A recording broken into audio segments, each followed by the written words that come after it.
Boa noite, vocês estão me ouvindo? Beleza. Beleza, deixa eu colocar aqui no slide certo. Apareceu aí, pessoal? Apareceu. Então tá bom, deixa eu só aumentar aqui a fonte.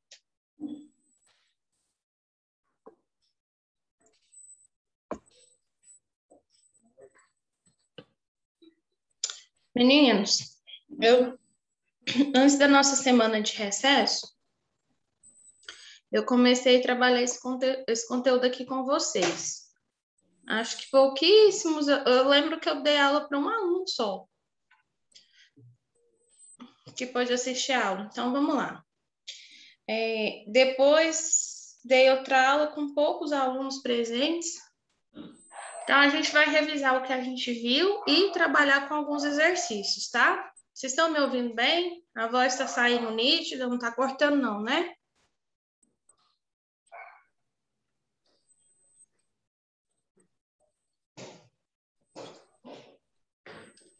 Então, vamos lá. Conservação de energia.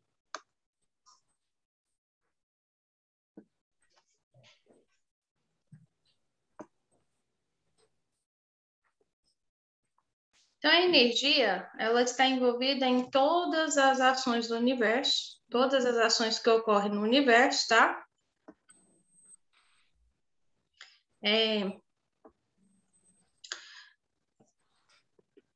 Por meio de cargas elétricas, tá? E ondas eletromagnéticas.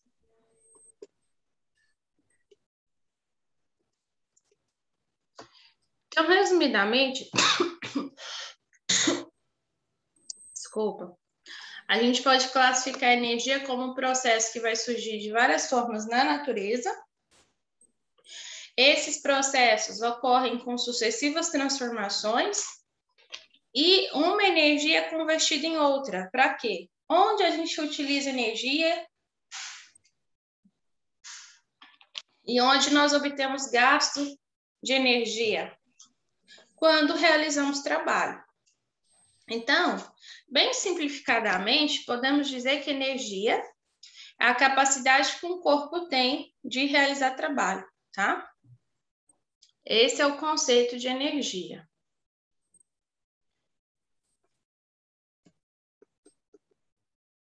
Os princípios de conservação são dois principais. Primeiro é que energia, cargas elétricas, elas não são criadas e nem destruídas, elas são transferidas, porque elétrons na natureza, eles ficam em constante movimento. Eles não ficam parados, pelo contrário, fica se movimentando. A unidade de medida que usamos para calcular energia é o Joule, segundo o Sistema Internacional. Então, podemos dizer que cargas elétricas, energia em si, é uma transferência, ocorre por meio de transferência, tá? De uma carga elétrica de um corpo para outro. Ou da natureza para um corpo ou para um objeto. A quantidade de energia total do universo, ela não é alterada por conta, né, de que cargas elétricas a gente não cria. Pelo contrário, a gente faz a transferência delas.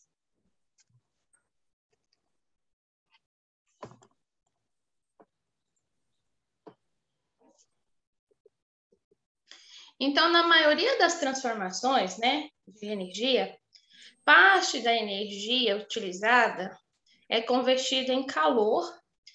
Quando essa energia é convertida em calor, esse calor ele entra em contato, por exemplo, com a vizinhança em que ele vai ser utilizado, parte dele é transformado em trabalho para fazer, como, por exemplo, uma máquina térmica funcionar.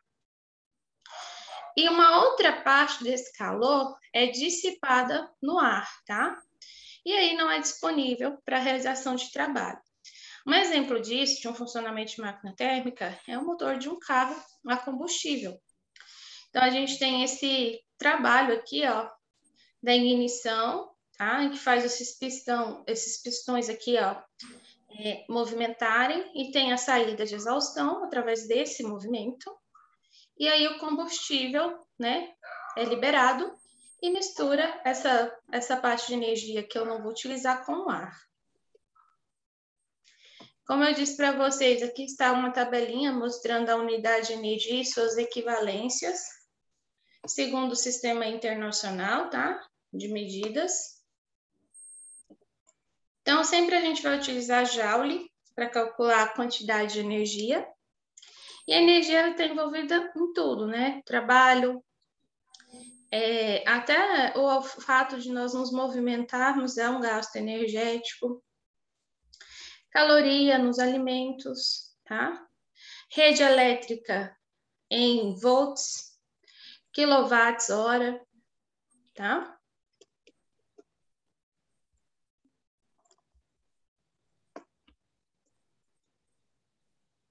Então, como que a gente faz para calcular essa quantidade de energia? Através da energia mecânica.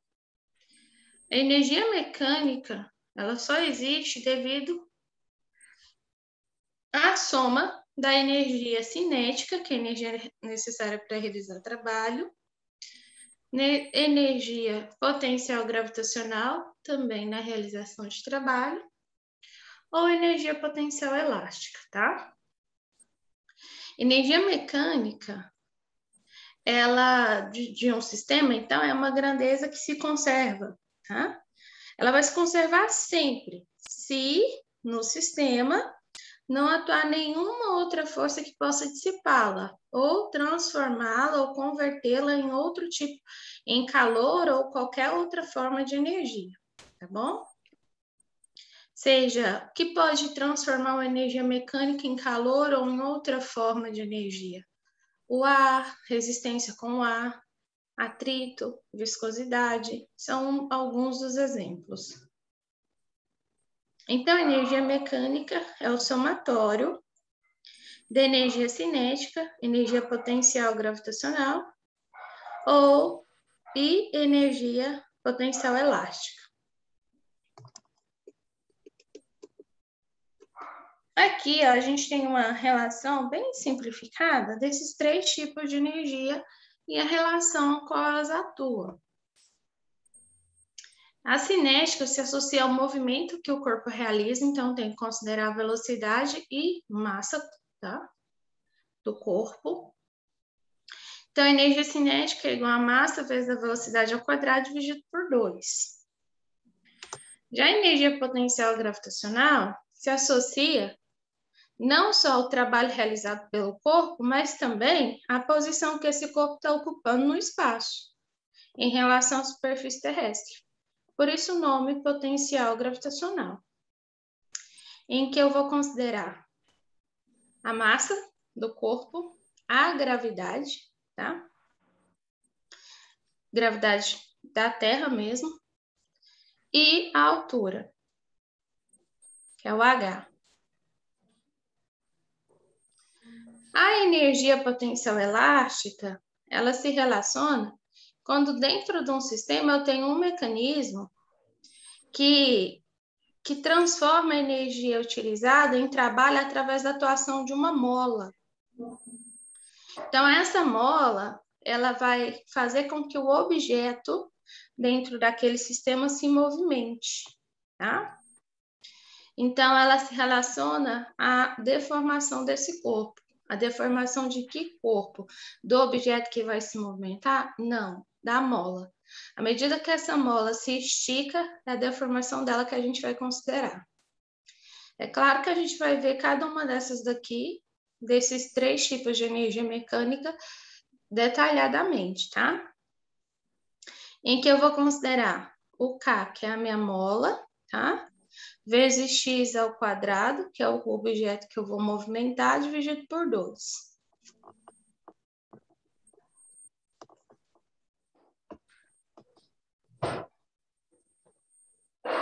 Alguma pergunta até aqui, segundo ano, segundo D? Alguém se lembra desse conteúdo aqui que a gente viu em algumas aulas? Nenhuma pergunta? Então tá. Pessoal, então, vamos falar de geração de energia e consumo, tá? Vamos continuar. Para mim falar da geração de energia, não tem como não dizer sobre o consumo que ela tem, né? Que ela traz junto com ela. Então, o consumo energético ele tem aumentado a cada ano, a cada década, a cada ano que se passa. Principalmente com o avanço tecnológico, porque à medida que a tecnologia chega, novos hábitos de vida são adquiridos. Então, quanto mais tecnologia, mais gasto energético.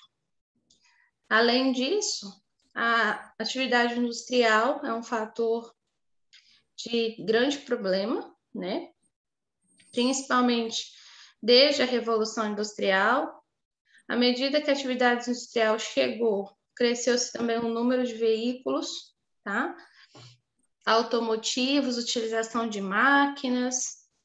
Então, isso são um dos principais responsáveis por emissão de efluentes particulados na atmosfera, que acaba prejudicando, né? Ou impactando o meio ambiente.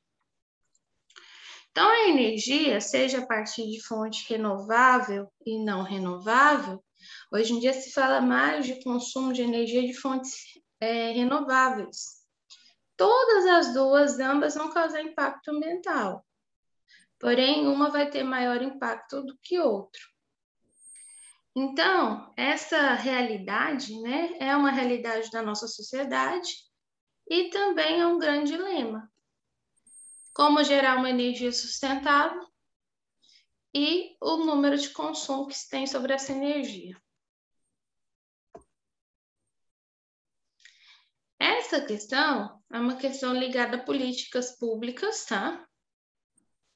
E socioeconômicas, porque ligada ao consumo energético está o crescimento econômico de cada país também. Por isso é uma questão de gestão pública.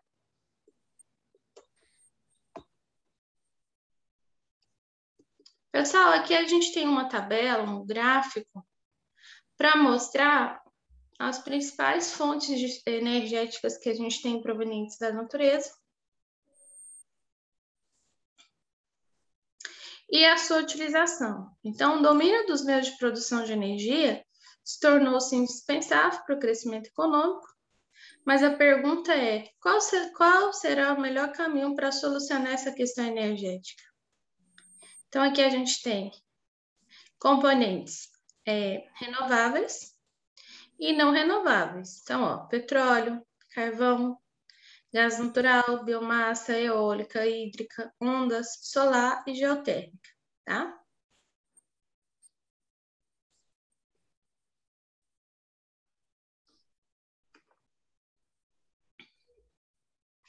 Então, quais são as nossas fontes não renováveis? São aquelas que vão se esgotar com o uso. E para que elas sejam repostas na natureza, se possível, porque em certas situações nem é possível, vai demorar milhões e milhões de anos para que sejam formados novamente, tá? Segundo alguns os especialistas, historiadores geológicos, né, eles dizem que dificilmente essas fontes vão voltar a se repetir como era antes da sua exploração na Terra, tá? Então, são suprimentos limitados. E o que a gente tem, né, na natureza como fonte energética de energia não renovável, né? Fonte energética não renovável, na verdade. Petróleo, carvão mineral, xisto, são os combustíveis fósseis. Esses daí, pessoal, dificilmente vai voltar a ser como era antes. Minerais energéticos e radioativos, que são aqueles utilizados em usinas nucleares, que usa justamente metais bem radioativos e pesados, como urânio, plutônio e tório, tá? E aí a gente tem as fontes renováveis, que são aquelas que vão causar um impacto ambiental, porém de menor intensidade. E que conseguem, segundo especialistas, se recomporem, se renovar na Terra novamente por um curto espaço de tempo. E aí, o que a gente tem? A biomassa. A biomassa, pessoal, é através da compostagem orgânica. Na compostagem orgânica, são liberados, através da decomposição dos compostos orgânicos, gases. Esses gases liberados da compostagem é que são utilizados para transformação de energia, tá? Desculpa que eu passei sem querer. E aí a gente tem a solar, eólica, marés e hidráulica. Então, podemos discernir que energia elétrica ou eletricidade é a propriedade de um sistema elétrico que permite a realização de trabalho através de cargas elétricas em movimento, que é o que nós chamamos de corrente elétrica. Mas hoje, como que é feita a contagem do nosso consumo de energia, né? De nossas residências, das indústrias em si, através dessa fórmula.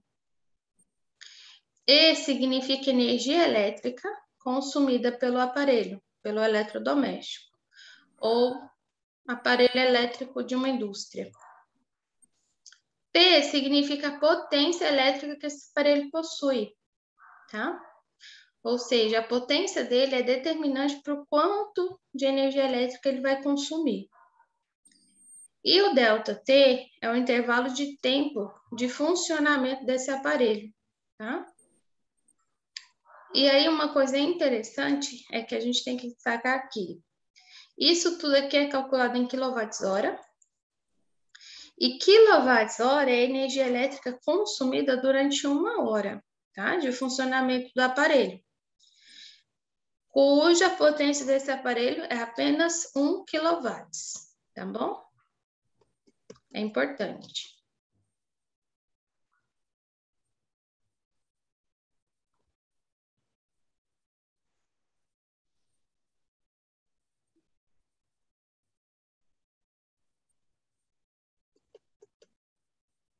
Se vocês quiserem, por exemplo, ter noção quanto você está gastando de energia e quanto realmente você tem que pagar, você pode fazer esse teste aqui, essa atividade aqui, ó. Você vai pegar um talão de energia, tá? E uma calculadora. O que você vai olhar? Verifica no talão quanto de energia elétrica ele está registrando lá, em kWh, tá? Aí você vai olhar a conta de energia, observar quantos kWh foram gastos no último mês. Por fim, você pode comparar com o consumo de energia dos outros meses que vem descritos na sua conta. Para saber se você está pagando a quantidade certa, você vai fazer uma divisão do valor pago da conta pelo valor consumido em kWh, tá? E aí você vai ter o valor médio do custo de kWh que você está consumindo. Nós vamos fazer um exercício sobre isso aqui, é bem interessante. Quem tiver o interesse de verificar se sua conta de energia está certa, pode realizar esse cálculo, tá bom?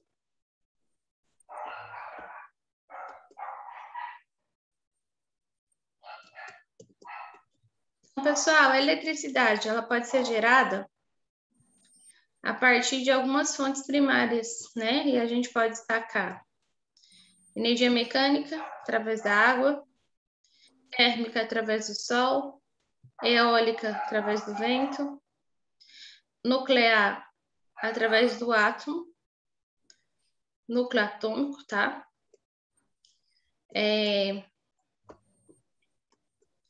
Célula combustível.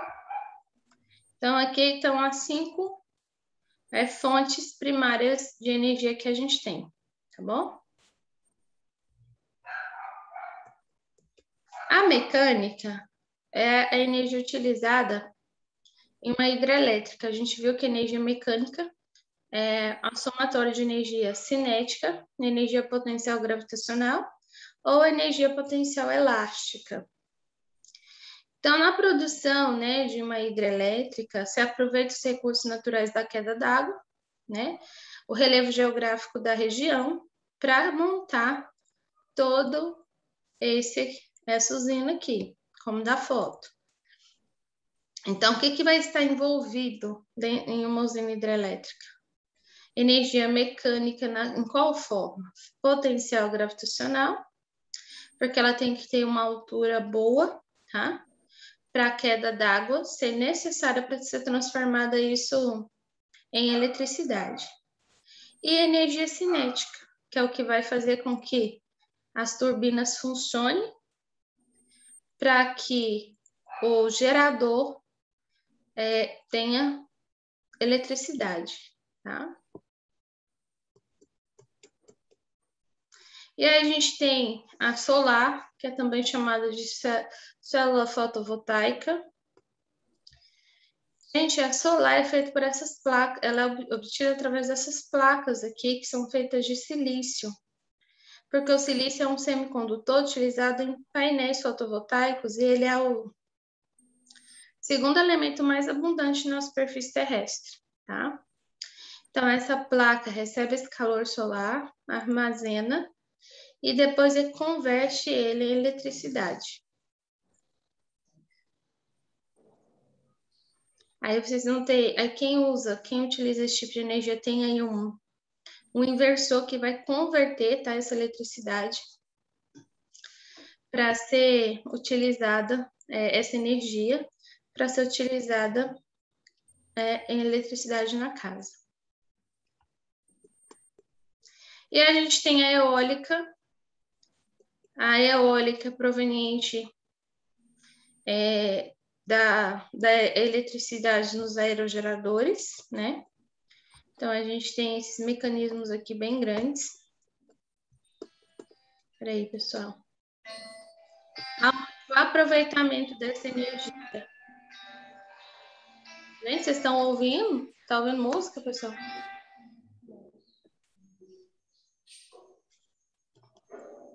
O aproveitamento vai ocorrer através da conversão dessa energia cinética de translação em energia cinética de rotação. Através desse processo aqui, ó, é que as turbinas eólicas dos aerogeradores vai gerar energia elétrica. Ou através dos cataventos e moinhos, tá? E a água gerando isso em eletricidade. Por fim, a gente tem a energia nuclear. A energia nuclear, né, como eu disse para vocês, ela é feita através do átomo. Então, ela é um tipo de energia utilizada em países desenvolvidos ou países centrais, são países ricos. É uma alternativa menos poluente comparada às outras que temos. Permite a geração de uma grande quantidade de energias em suas instalações de usinas, que favorece aí os centros comerciais, tá? Ela minimiza o custo de distribuição da energia, ou seja, o custo-benefício dela é bom, é barato, em relação ao que temos. Então, o que acontece? Na utilização da energia nuclear, eles aproveitam, tá, as aplicabilidades do átomo para gerar tanto energia como para gerar armas nucleares. Então, a gente tem uma usina, um reator nuclear. Desse reator, parte, a gente é utilizado, por exemplo, o metal como o plutônio, é utilizado em armas nucleares, tá? E a outra parte são os isótopos radioativos, que vai gerar funcionamento de motores, da turbina, tá? Propulsão naval. Nesse reator nuclear, ocorre uma troca de calor e uma liberação de vapor. E esse vapor ele é principal fator para que os motores da turbina funcionem, tá? Para que a turbina, quando funcionar, gere eletricidade e libere energia elétrica. Essa relação de funcionamento acontece, de geração de energia do átomo, acontece por dois processos. Com o núcleo atômico desses principais átomos aqui. Urânio, tório, actínio e o plutônio também, tá? Então, como resultado desses processos, eles vão ter uma grande quantidade de calor gerado, e esse calor gerado que pode ser utilizado para ferver a água de uma caldeira, transformando esse vapor liberado em movimento da turbina para gerar energia elétrica e eletricidade. Esse processo vai acontecer por meio de fissão do núcleo atômico ou fusão. Tá? Hoje em dia, a maioria delas vão funcionar pelo processo de fissão nuclear. Tanto a fissão como a fusão são fatores que vão gerar bastante alta eletricidade, porém, a fissão é o que mais se utiliza. Então, a fissão, pessoal, é a ação, tá? Que vai provocar uma divisão nesse núcleo atômico, tornando ele menos denso, menos pesado, e formando dois átomos, núcleos atômicos menores, mais leves. Desta maneira, uma grande quantidade de energia ela é formada e um nêutron é livre. É como se fosse isso.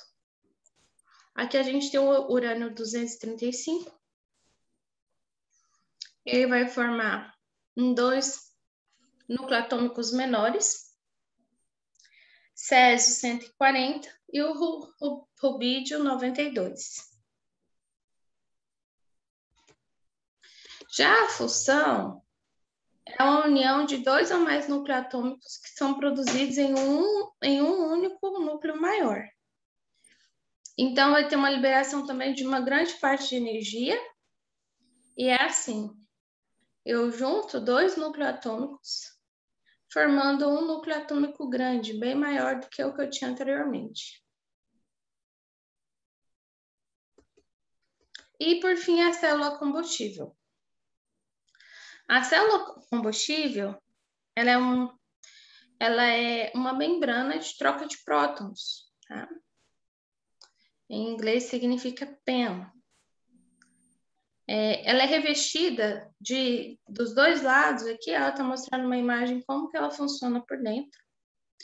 Ela é revestida por dois lados por uma platina. Essa platina vai realizar processo de catalisador, ou seja, acelerar a reação, porque na membrana, tá? Na célula combustível tem uma membrana que ela possui décimos de milímetros de espessura, tá? E aí ela vai permitir que entram eletrodos permeáveis, tá? Como, por exemplo, permeáveis ao hidrogênio gasoso. Os prótons e íons de hidrogênio são as únicas partículas dentro dessa célula combustível que vão atravessar essa membrana, separar essa reação aqui, ó, vocês estão vendo? Aqui, ó. Liberando dois elétrons, separar a reação entre os gases de hidrogênio e oxigênio. Aí são formados prótons. E aí a gente tem o ânodo, que é o que possui carga positiva, que é o que possui carga negativa, que é o nosso hidrogênio, cátodo de carga positiva, que é o nosso oxigênio. Os elétrons do hidrogênio e oxigênio, eles vão ser liberados nesse processo. Quando esses elétrons são liberados, simultaneamente, o oxigênio do ar vai sofrer uma redução no seu cátodo e as partículas de oxigênio vão se juntar com os prótons de hidrogênio para formar água. E aí, nesse processo de formação de água, é que ocorre a voltagem, tá? Entre os dois eletrodos e aproveitamento dessa carga elétrica para a transformação de energia. Pessoal, então, qual é o problema de tudo isso? Pense pensar em ações, estabelecer ações para um consumo de energia sustentável. No ano de 2012, né, não foi o primeiro ano em que as Nações Unidas se reuniu para estudar esse assunto. É um assunto discutido há muitos anos. Porém, esse ano de 2012, ele ficou conhecido como o Ano Internacional da Energia Sustentável para Todos. Então, aqui a gente vai para as nossas questões. Eu vou resolver com vocês. Deixa eu só ver a hora aqui. Então, a primeira questão.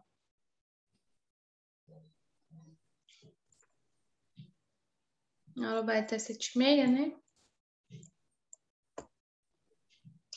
Considera uma questão estratégica para as atividades econômicas de qualquer país. A energia está sendo atualmente focalizada conjuntamente com o problema dos respectivos impactos ambientais, desde a fase de exploração até o consumo. Com referência às inter-relações existentes de aproveitamento dos recursos energéticos com a questão ambiental, julguem os itens abaixo. Então, a gente vai julgar se é verdadeiro ou falso. O aumento da eficiência energética ajuda a evitar maiores danos ao ambiente e mudanças climáticas globais.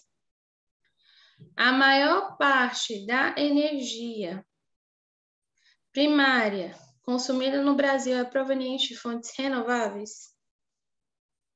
Ao contrário do que ocorre com as fontes não renováveis, a energia como o petróleo e o carvão, inexistem problemas ambientais na obtenção no uso de álcool, carburante, a partir da cana-de-açúcar, por tratar-se de biomassa, isto é, uma fonte renovável. O único resíduo proveniente da queima de combustíveis fósseis nocivos ao ambiente é o dióxido de carbono. Então, o que é correto e o que é falso? Então, pessoal, o aumento da eficiência energética, sim, vai evitar maiores danos no meio ambiente. A maior parte da energia primária do Brasil é proveniente de fontes renováveis. E as duas últimas são as falsas, né? Porque o contrário do que ocorre com as fontes não renováveis.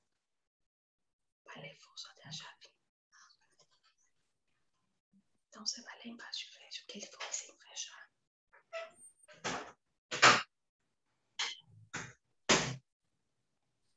Questão 2 diz: quando os estudiosos relacionam as causas promotoras do crescimento econômico ou da recessão, 3 são os mais citadas: taxa de juros, taxa de câmbio e déficit público. Nos últimos dias, a discussão ganhou um novo ingrediente: energia. Julgue as afirmativas relativas a recursos energéticos conforme verdadeiro ou falso. Para contornar uma crise energética, deve-se desenvolver a capacidade geradora de energia e das fontes alternativas no intuito de diversificar ao máximo as fontes de consumo energético. A relação entre energia e crescimento econômico é direta, pois se a geração de energia não for suficiente, o país não pode crescer. Desde que o preço do petróleo começou a subir, crise de 1973, o mundo parece ter atentado para um problema de extrema dependência em relação às escassas fontes de energia de origem fóssil, que estão nas mãos de um número reduzido de controladores e dos quais não se sabe por quanto tempo serão suficientes para suprir as necessidades globais. No Brasil, tanto a potência instalada quanto o consumo de energia elétrica são importantes indicadores das desigualdades regionais do país. A importação de gás natural da Bolívia vem sendo incentivada pelo governo brasileiro, pois a nossa energia provém principalmente das usinas termoelétricas, fornecedoras de mais de 90% de toda a energia que é consumida no país. Será que é verdadeiro ou falso? Então, vamos lá na resolução. Todas as outras alternativas, pessoal, são verdadeiras, com exceção da última, que é uma alternativa falsa, pois a nossa energia, 90% da nossa energia não é proveniente da Bolívia, tá? Com a utilização do gás natural.